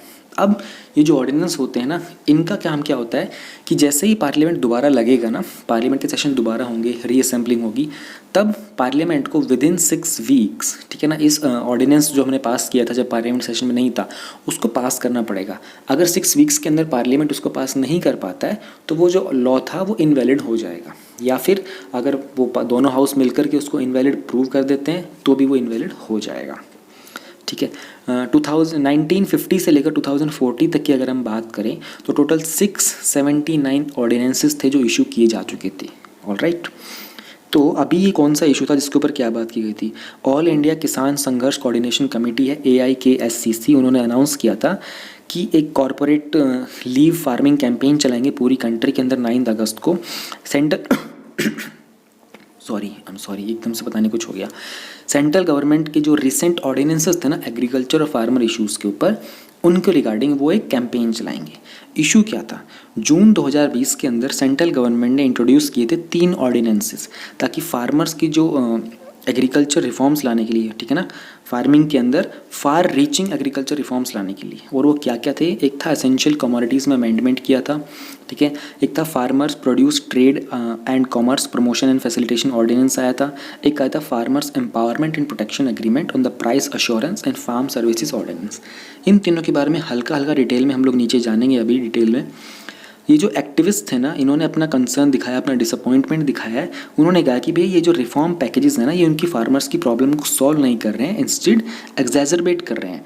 एग्जैजरबेट वर्ड का मतलब होता है कि किसी भी चीज़ को और ज़्यादा वर्स कर देना, और ज़्यादा बिगाड़ देना। और जनरल कंसर्न क्या है उनके? उन्होंने कहा कि ये जो आपने ऑर्डिनेंस दिए ये एंटी फार्मर है, यानी कि फार्मर्स के अगेंस्ट हैं, ठीक है ना। इनके कारण जो क्रॉप के प्राइसेस है ना, जो उनका प्राइस जो रिड्यूस होगा फार्मर के लिए, और जो सीड की जो सिक्योरिटी है उसको अंडरमाइन किया जाएगा। फूड सिक्योरिटी है जो है वो इरोड होने लगेगी, क्योंकि गवर्नमेंट का जो इंटरवेंशन है वो एलिमिनेट हो गया है। अब ये जो ऑर्डिनेंसेस हैं ये प्रमोट करते हैं कि कॉर्पोरेट लेवल का कंट्रोल होगा इंडियन फूड के ऊपर और फार्मिंग सिस्टम्स में। प्लस में ये एनकरेज करते हैं होर्डिंग एंड ब्लैक मार्केटिंग, ठीक है ना, इन एडिशन, जो कि किसी न किसी तरीके से फार्मर्स का एक्सप्लॉयटेशन भी होता है। Let us now take up one by one. एक बार हम इन एक्ट्स के ऊपर एक बार नज़र मार लेते हैं। जो एसेंशियल कमोडिटीज़ अमेंडमेंट ऑर्डिनेंस आया था 2020 का, उसका की प्रोविज़न क्या है? बेसिकली जो भी कुछ स्पेसिफाइड एग्रीकल्चर प्रोड्यूस जो होगा, उनका एक्स्ट्रा ऑर्डनरी सर्कमस्टांसेस के अंदर कोई इमरजेंसी आ गई, कोई नेचुरल कैलामिटी आ गई, उस टाइम पर ये इस एक्ट के अंदर उनकी रेगुलेटिंग की जाएगी। देखो एसेंशियल कमोडिटीज़ के अंदर क्या कर सकते हैं, जैसे गवर्नमेंट ने रिसेंटली कोविड-19 के दौरान जो मास्क थे ना उनको एसेंशियल कमोडिटी में कर दिया था, तो उनके प्राइस वगैरह को रेगुलेट करने का जो पावर थी वो पूरी की पूरी गवर्नमेंट के पास चली गई थी। तो इसके ऊपर क्या इशू जताया गया है, उन्होंने कहा है कि जो प्राइस रेंज है ना वो फ्लक्चुएट करती है, जो कि ऑर्डिनेंस के अंदर वो बहुत नैरो है। यानी कि जो हॉर्टिकल्चर का प्रोड्यूस है ना उसके अंदर 100% इंक्रीमेंट दे दिया गया है, लेकिन जो non perishable agriculture food stuff है ना उस पर सिर्फ 50% इंक्रीमेंट अलाउ किया गया है। दिस स्टॉक लिमिट रेगुलेशन, अब ये स्टॉक के ऊपर क्या लिमिटेशन लगानी है उसके ऊपर रेगुलेशन जो होगा ये वैल्यू चेन पार्टिसिपेंट्स के ऊपर एप्लीकेबल नहीं है, जो कि किसी भी एग्रीकल्चर प्रोड्यूस को अगर एक लिमिट के अंदर रहकर स्टॉक करते हैं अपनी इंस्टॉल कैपेसिटी के अंदर, उनके ऊपर ये एप्लीकेबल नहीं है। प्लस में it will also not apply to exporters if they can show demand for export. अगर किसी एक्सपोर्टर को अपनी डिमांड शो कर देगा कि भाई हाँ यहाँ से डिमांड आ रही है मुझे वहाँ एक्सपोर्ट करना है, उसको भी रेगुलेट नहीं किया जाएगा। Second one was the Farmers Produce Trade and Commerce Promotion and Facilitation Ordinance 2020. इसके key provisions क्या हैं? It seeks to effectively bypass the APMC, which is Agriculture Produce Market Committee markets, by providing for the freedom to trade in any area. यानी कि अब आपको APMC के through जाने की ज़रूरत नहीं है, आपके पास पूरी फ्रीडम है आप कैसे ट्रेड करना चाहते हो अपने एग्रीकल्चर प्रोड्यूस का, ठीक है, जो कि पहले आप करते थे APMC के डेजिग्नेटेड मार्केट यार्ड्स के अंदर ही, तो अब आप प्राइवेट में भी कर सकते हो। इसमें क्या इशू जताया गया, उन्होंने कहा कि इसके कारण ऐसी सिचुएशन क्रिएट हो जाएगी जहाँ पर लोकल फार्मर्स को डिमांड की सप्लाई करनी पाएंगे। बेसिकली उनको पता नहीं चलेगा कि डिमांड कहाँ पर है। पहले तो क्या करते थे कि वो अपने APMC के अंदर उनको पता था कि यहाँ पर इतनी डिमांड होगी, वहाँ पर वो सेल कर सकते थे अपना जो भी एग्रीकल्चर प्रोड्यूस था। फिर अब उनको क्या करना पड़ेगा कि अब उनको अपना प्रोड्यूस जो है वो लोकल मार्केट में ही बेचना पड़ेगा, क्योंकि बाहर की डिमांड तक तो वो जा नहीं पाएंगे।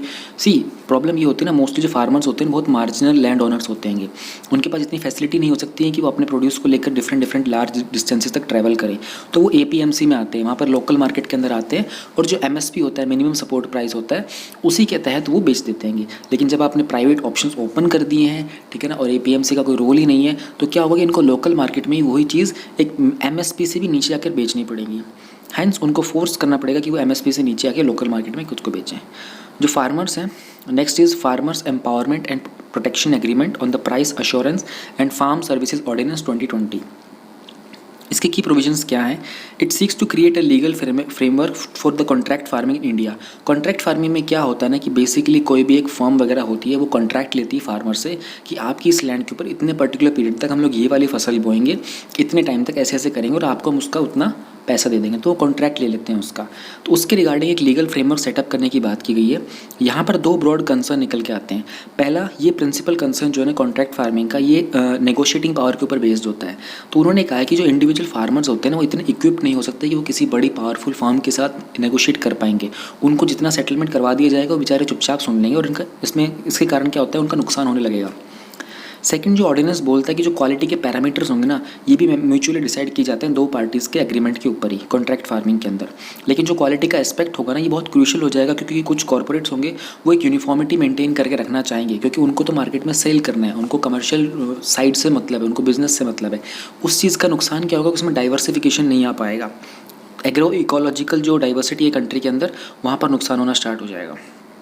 अगर हम बात करते कंक्लूजन की, तो जो 3 ऑर्डिनेंसेस हैं इनके बहुत फार रीचिंग और वेरिंग इम्पैक्ट्स होंगे डिपेंडिंग अपॉन कि किस तरह का कंटेक्स्ट है, सोशल कंटेक्स्ट में, पॉलिटिकल में, इकोनॉमिक के अंदर और एक इंडिविजुअल स्टेट्स के अंदर, लोकेशन के अंदर, geologically. But such bold and unilateral moves by the center fail to incorporate and give due consideration to the immense diversity in the country, not just between the state in terms of land ownership, cropping patterns, historical functioning of agriculture markets, but also within them. तो simple सा लिखा हुआ है। Therefore it is feared that the 3 ordinances rather than helping farmers, बल्कि तो ये कहना चाह रहे हैं कि ये जो 3 ऑर्डिनेंस है इनमें फार्मर्स को हेल्प कम मिल रही है, लेकिन उनके लिए एक स्ट्रेसफुल सिचुएशन ज़्यादा क्रिएट होती जा रही है।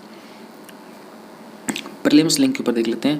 व्हाट आर APMCs, वो कैसे रेगुलेट होते हैं, ओवरव्यू देना एक मॉडल कॉन्ट्रैक्ट फार्मिंग एक्ट का, ऑर्डिनेंस क्या होता है ये तो मैंने आपको बता ही दिया था, price range fluctuation allowed in essential commodities ये तो बता दिया था, स्टॉक लिमिट रेगुलेशन ये भी बता दिया था मैंने आपको।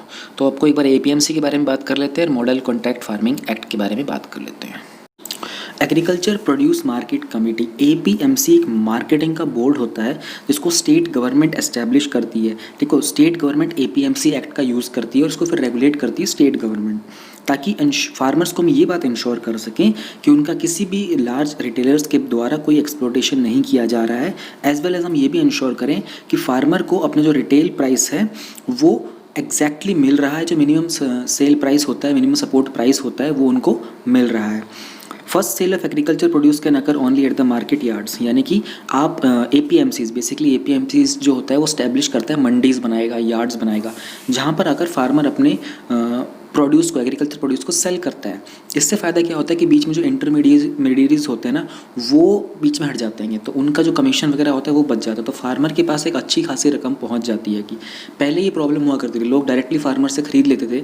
अब जो भी है, कोई मार्केट में किसी को अपना गेहूँ खरीदना है, किसी को कोई आटा कंपनी वाला है, ठीक है, मान लो आशीर्वाद का आटा कंपनी वाले, उनको मंडीज़ में आके वहाँ से गेहूँ खरीदना पड़ेगा। पहले क्या करते, डायरेक्ट फार्मर्स के पास पहुँच जाते थे, उनको एक्सप्लॉइट करते थे, ठीक है ना, उनको ब्लैकमेलिंग भी की जाती थी, उनसे सस्ते में अनाज खरीद लिया जाता था।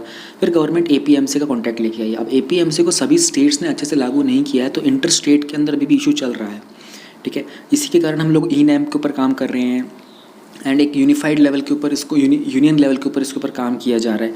अभी इसमें बहुत सारे इश्यूज चल रहे हैं, बहुत सारी मोनोपोलीज़ के इश्यूज आते रहते हैं इसके अंदर, लेकिन इसको फ्यूचर में और अच्छे से बेहतर बनाने पर काम किया जा रहा है। हम लोग बात कर रहे थे मॉडल कॉन्ट्रैक्ट फार्मिंग एक्ट 2018 के बारे में। सबसे पहली बात ये जान लो कि जो कॉन्ट्रैक्ट फार्मिंग है ना, वो APMC एक्ट की एम्बिट में नहीं है। एम्बिट का मतलब तो उसकी बाउंड्री में नहीं है। इस एक्ट के कारण क्या करते हैं कि देखो, मॉडल कॉन्ट्रैक्ट फार्मिंग मैंने आपको बता दिया कि पब्लिकली अगर किसी को कुछ ऑर्गेनाइजेशंस होंगी, कुछ फर्म्स होंगे, ठीक है ना, तो वो क्या करेंगे, फार्मर्स के पास जाएंगे, बोलेंगे कि हमको आपका जो लैंड है ना इतने टाइम तक लेना है, हम इसका कॉन्ट्रैक्ट ले लेते हैं, हम इसके ऊपर ये चीज़ें ग्रो करेंगे, आपको हम इतना पैसा दे देंगे। उससे कॉन्ट्रैक्ट फार्मिंग बोला जाता है। उससे बेनिफिट होता है फार्मर्स को, लेकिन कुछ ना कुछ नुकसान भी होता है।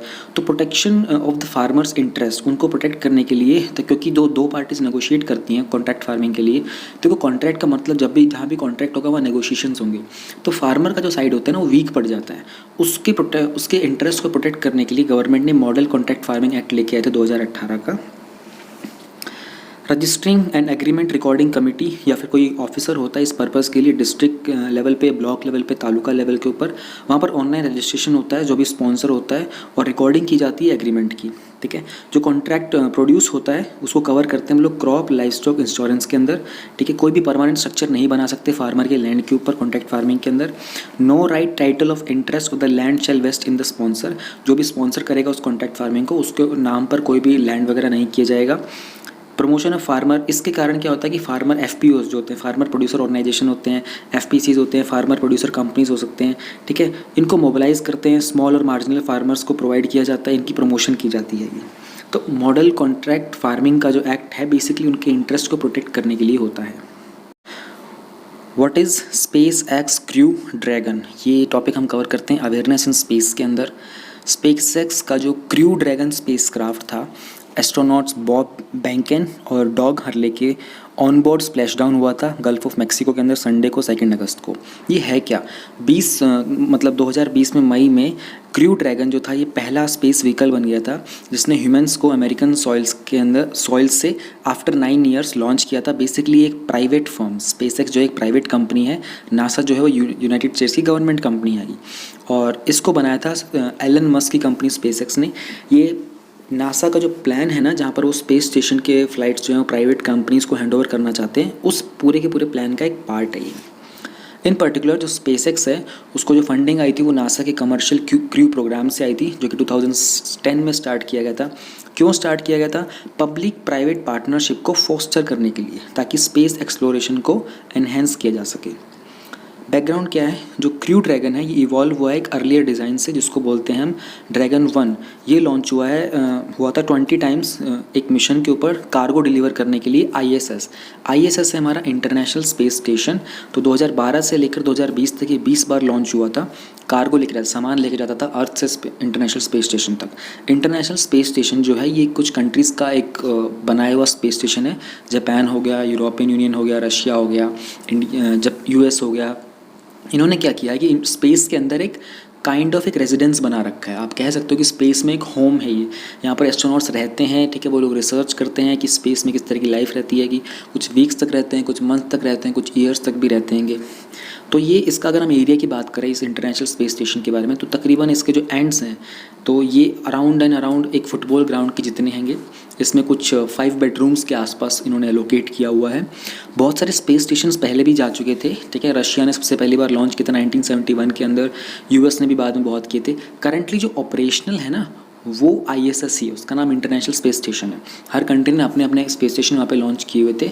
चाइना का भी एक था, टियांगवन कुछ करके नाम था उसका। इंडिया भी प्लान कर रहा है TBD नाम से। तो बहुत सारी चीज़ें प्लान में चल रही हैं। तो जो क्रू था ड्रैगन स्पेसक्राफ्ट का वो अर्थ पे कैसे लौटा था ये देख लेते हैं। जो क्रू था स्पेसक्राफ्ट का वो डिटैच हुए थे इंटरनेशनल स्पेस स्टेशन से। ये इंटरनेशनल स्पेस स्टेशन था, यहाँ पर वो क्रू था, स्पेसक्राफ्ट में डिटैच हुआ। जो ट्रंक सेक्शन था jettisons to burn up in the atmosphere, ठीक है। ट्रंक सेक्शन जेटिसन हो जाता है। जो थ्रस्टर्स होते हैं वो 15 मिनट तक फायर करते हैं, तो जो उसको डी ऑर्बिट करने के लिए बर्न को। फिर जो स्पेसक्राफ्ट होता है वो एंड्योर करता है टेम्परेचर, यानी कि 1600 डिग्री सेल्सियस तक का टेम्परेचर वहाँ वो फेस करता है। फिर वो अर्थ की तरफ री एंटर करता है। ये जो आपको यहाँ ब्लू ब्लू से दिखाई दे रहा है ना, ये एटमॉस्फेयर है हमारा। एटमॉस्फेयर में आने के बाद जब वो बिल्कुल ही पास पहुंच जाते हैं तो वो अपने पैराशूट्स को डिप्लॉय करते हैं जस्ट बिलो द नोज़। ये जो हमारा स्पेसक्राफ्ट का जो था ना सेक्शन, इसके बिल्कुल नोज़ के पास वो होता है। Nose cone to angle the capsule to cut into the water and reduce the impact, यानी कि पानी में गिरते टाइम उनका इम्पैक्ट कम हो, फोर्स कम लगे। स्पेसक्राफ्ट का जो स्प्लैश हुआ था वो जो कोस्ट ऑफ फ्लोरिडा, ये जो US का कोस्ट है ना यहाँ पर कोस्टल एरिया, उसके फ्लोरिडा से कुछ 450 किलोमीटर दूरी पे हुआ था। इस मिशन की इंपॉर्टेंस क्या थी? ऐसा पहली बार हुआ है कि जो एस्ट्रोनॉट्स थे उन्होंने एक स्पेसशिप को यूज़ किया था जिसको लॉन्च किया एक प्राइवेट कंपनी ने। और ये इवेंट को बहुत वाइड स्कोप से देखा जा रहा है कि इस तरीके से स्पेस एक्सप्लोरेशन के अंदर एक न्यू एरा आएगा, प्राइवेट कंपनीज़ का इन्वेस्टमेंट आएगा। रॉकेट का नाम था फैल्कन 9, जिसने कैरी किया था स्पेसशिप को ऑर्बिट के अंदर, और इसको भी SpaceX ने ही बिल्ड किया था। मिशन को नाम दिया गया था डेमो 2, कीपिंग इन फैक्ट कि जो सिर्फ और सिर्फ एक टेस्ट फ्लाइट था जो कि सक्सेसफुल भी रहा, would lead to more missions in the coming months. NASA का कमर्शियल क्रू प्रोग्राम के पार्टिसिपेंट्स के नाम हो गया space shuttle program, demo 1 demo 2 तो मैंने आपको बता दी, ISS के बारे में बता दिया, स्पेस स्टेशन सोफार के बारे में बता दिया, सारे तो मैंने आपको डिस्कशन करते करते बता दिए हैं। Now we have report on leopard sightings. Topic cover होता है हमारा कंजर्वेशन रिलेटेड इश्यूज़ के अंदर। न्यूज़ में क्यों है? जो हमारा ग्लोबल टाइगर सेंसस है ना, देखो सेंसस बोलते हैं काउंट को, ह्यूमन बींग्स का भी सेंसस होता है ना, हर 10 साल के अंदर होता है, काउंटिंग होती है। तो जो wild life institute of India है उन्होंने एक डेडिकेटेड रिपोर्ट रिलीज़ की है कि मंथ एंड के अंदर कि किस तरीके से उन्होंने लेपर्ड की साइटिंग की थी। इंस्टा का फैक्ट देख लेते हैं। कोई सेपरेट सेंसस नहीं किया गया था लेपर्ड के लिए, ठीक है।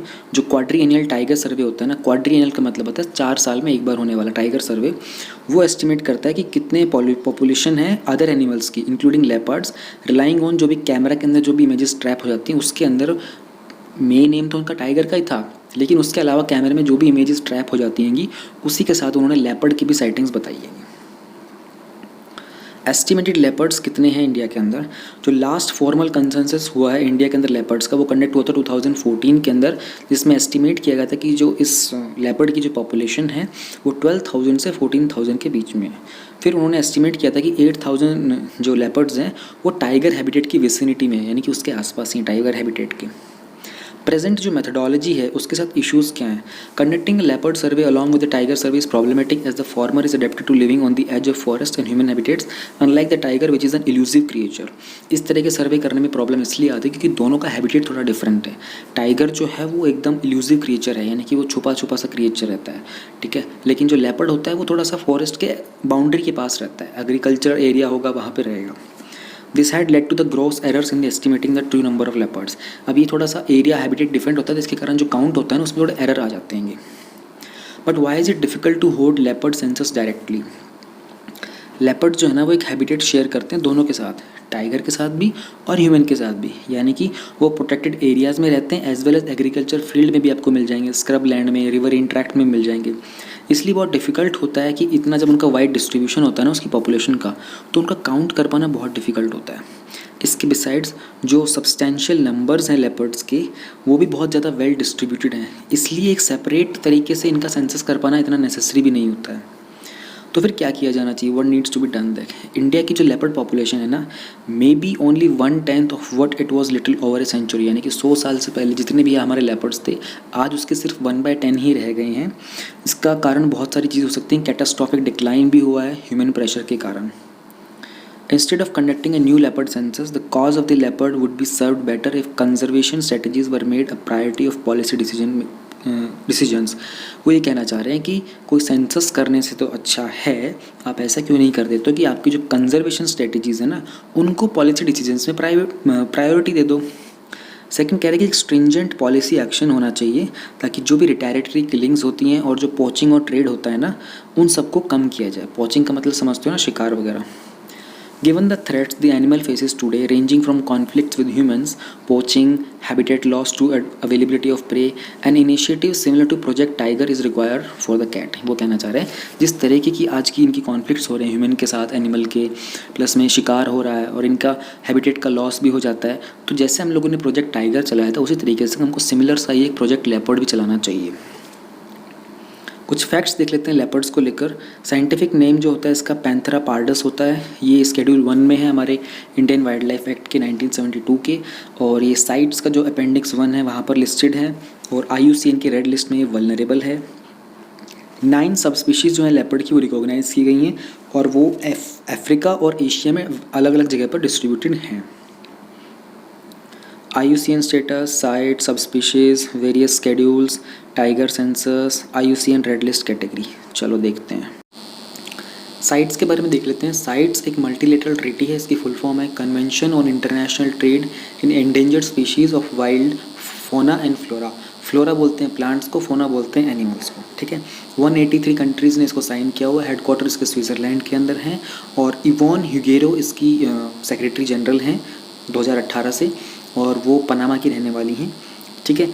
इस ट्रीटी के अंदर होता क्या है, इस ड्राफ्ट को हम लोगों ने एक रेजोल्यूशन अडॉप्ट किया था 1963 के अंदर। वहाँ पर जो मेंबर्स थे IUCN के, international union for conservation of nature के, उन्होंने इसको अडॉप्ट किया था। कन्वेंशन को सिग्नेचर के लिए 1973 में ओपन किया गया था, और ये 1 जुलाई 1975 से इन्फोर्स कर दिया गया था।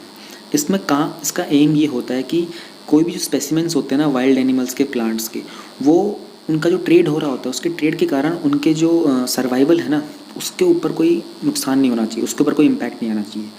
तो जब इसको रेजोल्यूशन को पास किया गया था तो GATT, general agreement on trade and tariffs, उनको भी वो भी वॉयलेट ना हो, इसलिए जो सेक्रेटेरिएट थे GATT के उनसे कंसल्ट किया गया था इस पूरे के पूरे प्रोसेस को ड्राफ्ट करने से पहले। ओके, ये हम लोगों ने साइट्स के बारे में देख लिया है।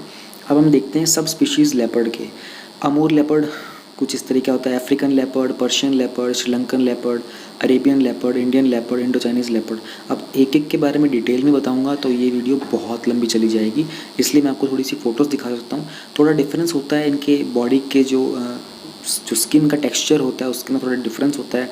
नॉर्थ चाइनीज़, जावान लेपर्ड, ये अलग अलग लोकेशंस पर मिलते हैं, इसके कारण इनकी अलग अलग स्पीशीज़ के नाम दिए जाते हैं।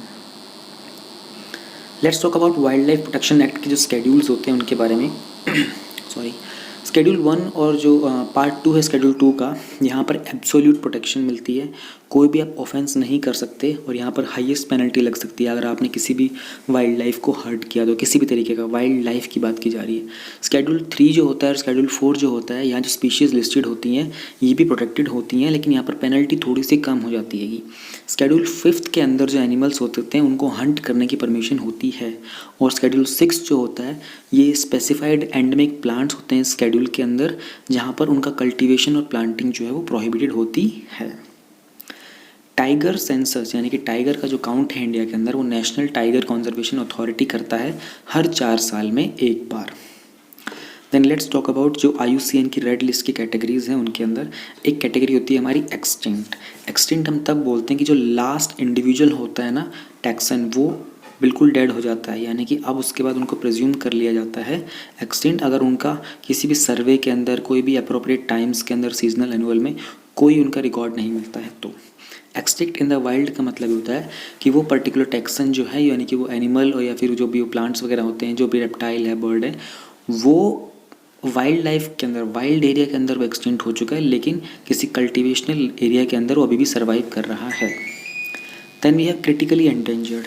क्रिटिकली एंडेंजर्ड हम लोग तब बोलते हैं जो बेस्ट अवेलेबल एविडेंसेस होते हैं उनका एक क्राइटेरिया होता है क्रिटिकली एंडेंजर्ड का, सेक्शन 5 के अंदर, वहाँ से A से E के अंदर, वहाँ पर हम इनको क्रिटिकली एंडेंजर्ड बोलते हैं। उसी तरीके से endangered, vulnerable, near threatened, least concern और डेटा डेफिशिएंट। डेटा डेफिशिएंट का मतलब होता है कि उनके रिगार्डिंग एडिक्वेट इन्फॉर्मेशन अवेलेबल ही नहीं है। और नॉट इवैल्यूएटेड जो लास्ट होता है कि अभी तक इनको किसी भी क्राइटेरिया के अगेंस्ट इवैल्यूएट ही नहीं किया गया है। Rakhi is tied to trees in Aravali's. This topic is covered under conservation related issues. On the eve of Rakshabandhan जो लीफ वाइन्स होती हैं, वाइन्स मतलब बोलते हैं बेल वगैरह जो होती है ना, घरों में फूल की बेल हो गई उन सब की, उन बेलों से विमेन और चिल्ड्रन ने सिंबॉलिक राखी बांधी थी पेड़ों को और एक ओथ ली थी, एक प्रतिज्ञा ली थी कि वो अरावली के फॉरेस्ट को प्रोटेक्ट करेंगे, जो कि लाइफलाइन है क्लीन वाटर और एयर के लिए गुरुग्राम यानी गुड़गांव और जो एनसीआर का बाकी रीजन है वहाँ पर। अगर हम बैकग्राउंड की बात करते हैं तो जो डिग्रेडेशन था अरावली इसका वो थ्रेटन करता है गुरुग्राम और जो एनसीआर का रीजन है वहाँ की वाटर की सिक्योरिटी को। हाई लेवल्स के नेचुरल क्रैक्स है वहाँ पर, फिजर्स हैं, फिजर्स भी बोलते हैं, डीप क्रैक को बोलते हैं। बेसिकली किसी रॉक में अर्थ में कोई डीप क्रैक बोलते आ जाता है उसको फिजर्स बोलते हैं। ये अरावली हिल्स के अंदर है तो इसके कारण जो माउंटेन रेंज है ये एक सुपीरियर जोन है रिचार्जिंग ग्राउंड वाटर के लिए, ग्राउंड वाटर को रिचार्ज करने के लिए, और एक रेड जोन में है इट्स पॉइंट ऑफ टाइम पर, क्योंकि जो एक्सट्रैक्शन है वो बहुत ज़्यादा बढ़ चुका है। ठीक है, तो अरावली रेंज के बारे में फैक्ट्स देख लेते हैं। ये अलाइंड है नॉर्थ ईस्ट से लेकर साउथ वेस्ट डायरेक्शन तक। अब आप मैप को इमेजिन करो आंखें बंद करके, नॉर्थ ईस्ट कहाँ पर पड़ता है और साउथ वेस्ट कहाँ पर पड़ता है, कौन से रीजन का, दिल्ली से और गुजरात के रीजन में। दिल्ली की साइड में आप नॉर्थ ईस्ट को इमेजिन करो, फरीदाबाद वाली साइड हो जाएगा, and then go towards Gujarat side, वहाँ पर पालनपुर। यहाँ पर जो हाईएस्ट पीक है वो गुरु शिखर है 1722 मीटर्स, और ये वर्ल्ड के ओल्डेस्ट फोल्ड माउंटेन रेंजेस हैं। ठीक है, इंडिया के भी सबसे ज़्यादा ओल्डेस्ट फोल्ड माउंटेन्स हैं ये। कुछ जोग्राफर्स के मुताबिक जो ब्रांच है अरावलीज की वो एक्सटेंड करती है लक्षद्वीप के आर्किपिलागो तक। आर्किपिलागो बोलते हैं ग्रुप ऑफ आइलैंड्स को, कहाँ से, गल्फ ऑफ कंबात के थ्रू। और जो एक दूसरी इसकी जो ब्रांच है वो जाती है कर्नाटका और आंध्र प्रदेश की तरफ। जो साउथ वेस्ट की एक्सट्रीमिटी है ना इस रेंज की वो 1000 मीटर तक ऊपर है। यहाँ पर माउंट आबू भी है, एक स्मॉल हिली ब्लॉक है जो सेपरेट होता है एक मेन रेंज से, एक वैली है बनास की वहाँ से। पिपली घाट, देवायर, देसुरी पासिस है यहाँ पर मूवमेंट होती है रोड्स के द्वारा, रेलवेज के द्वारा। अरावली जो रेंज है ये दो एंशियंट अर्थ के क्रस्ट सेगमेंट्स को जॉइन करती है, जहाँ पर हमारा ग्रेट इंडियन क्रैटन बनता है, अरावली क्रैटन और बुंदेलखंड क्रैटन। क्रेटन क्या होता है, क्रेटन जनरली आपके जो जोग्राफी होती है ना, किसी को एक स्टेबल पार्ट जो होता है ना लैंड का, कॉन्टिनेंट का, उसको क्रेटन बोलते हैं। और ये डिफ्रेंशिएट कैसे होता है कि एक पार्ट होता है हमारी जोग्राफी का जो अनस्टेबल होता है और एक होता है जो स्टेबल पार्ट रहता है। स्टेबल पार्ट को हमें क्रेटन बोलते हैं। यहाँ पर कौन सी रिवर्स होती हैं? 3 मेजर रिवर्स हैं, उनकी ट्रिब्यूटरीज हैं, वो फ्लो करती हैं अरावली से, जिनका नाम है बानस और साहिबी रिवर्स, और ये यमुना की ट्रिब्यूटरीज हैं। प्लस में जो लूनी रिवर है वो रन ऑफ कच्छ की तरफ फ्लो करती है। जो great green wall of Aravalli है वो क्या है? ये एक 1600 किलोमीटर लंबी 5 किलोमीटर वाइड एक ग्रीन इकोलॉजिकल कॉरिडोर है अरावली की रेंज के साथ साथ गुजरात से दिल्ली की तरफ। ये कनेक्ट करता है हमारे शिवालिक हिल रेंज को। अब शिवालिक हिल रेंज आपको पता होना चाहिए, शिवालिक हिल रेंज क्या है। अगर आपको इतना नहीं पता है देन ट्रस्ट मी आपको NCERTs भी पढ़ने की ज़रूरत है अभी। To be implemented on a concept, ये जो अरावलीज की जो ग्रीन वॉल है ये उस कॉन्सेप्ट के ऊपर है, जैसे जो ग्रेट ग्रीन वॉल है सहारा डेजर्ट के अंदर अफ्रीका में, जो कि एक पॉल्यूशन के अगेंस्ट एक बफर ऐड देती है हमको। प्रीलिम्स के क्वेश्चन देखते हैं। अरावली फॉरेस्ट हैं वो कौन से स्टेट्स में स्प्रेड हैं? देखो अरावली फॉरेस्ट है हमारे राजस्थान में, हरियाणा में, गुजरात में, दिल्ली के रीजन के अंदर। ठीक है, शिवालिक रेंज कहाँ है, great green wall Aravalli, important river, important passes, cratons, सब डिस्कस हम कर चुके हैं।